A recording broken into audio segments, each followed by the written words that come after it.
What's up, everyone? Andrew Navarro here from Top Notch Lead Heads. Got a lot of inquiries about the new slide-through heads and how to rig them, how to use them. So I'm going to show you guys a quick tutorial on how I'm rigging them, how I've been using them, and we're just going to jump right onto it. So basically, this is the new 16, right? Here's the 16 slide-through head. And what you want to do is you want to pick your favorite 2-inch bait or 4-inch bait. 2 to 4 inches seems to be the sweet spot for these three sizes I offer. So here's the 16. Just your typical 2-inch paddle tail. A lot of guys use this stuff in the surf. Well, I've been applying it to trout, and it's been freaking awesome. So these slide throughs, they feed through just like your standard jig hook. We all know what it's like to feed a jig hook, right? So they have an internal wire harness. That's what we just gave this 2-inch bait.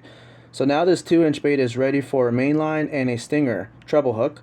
And this thing's pegged, man. This thing is not going to go anywhere. The longevity, the durability, it all increases every time you use these slide-through heads. So now we got to pick a hook. On these 2-inch paddle tails, it seems to 16 fits it good, but you could also downsize to an 18. I would stick around 16s and 18. That's what I would use on a 2-inch paddle. I got one rigged up right here.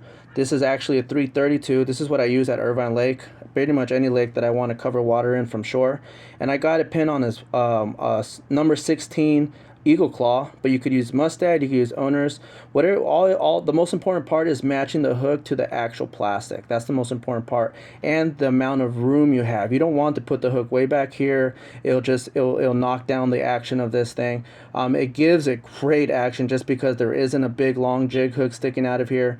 It's amazing action these things give.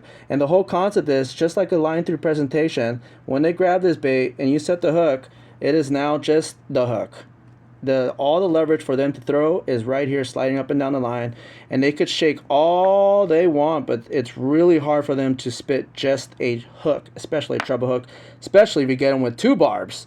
These things are super sticky. So there's that option, right? So now that you know how I string the plastics through, then you can start messing around with it. Here's a straight tail, get crushed bait, right? Here's a straight tail, and I actually downsized. This is a number 18. Just because of, again, the amount of room I'm allowed, right? I could only move it up so much, and I could only move it down so much. So that's what you got to do. You only have so much room to line it up. Here's a 332 on a 2.8-inch Kitech. I got it on a number 10 Mustad. Really, really easy, really fun way to, one, save money. And I'm telling you, the longevity on the baits you pin on these things really, really does work big time. This bait alone, I was using this bait the other night and I caught 4 solid spotted bay bass on it, and it's still ready to go, still pegged, still just fishy, really, really, really fishy. If you do like the single hooks, there is the option of using one.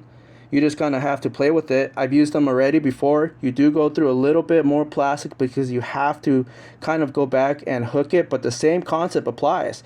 You set the hook, and this will slide right out. So like I said, there is a way to use single hooks with the slide through head.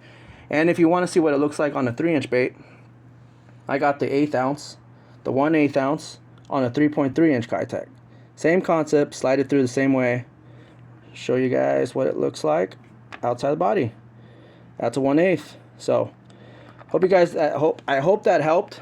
It's really, really, really easy to use them. You can find them all topnotchlayers.com, from 1/16s, 332s, and 1/8s. Got 3 color schemes at the moment.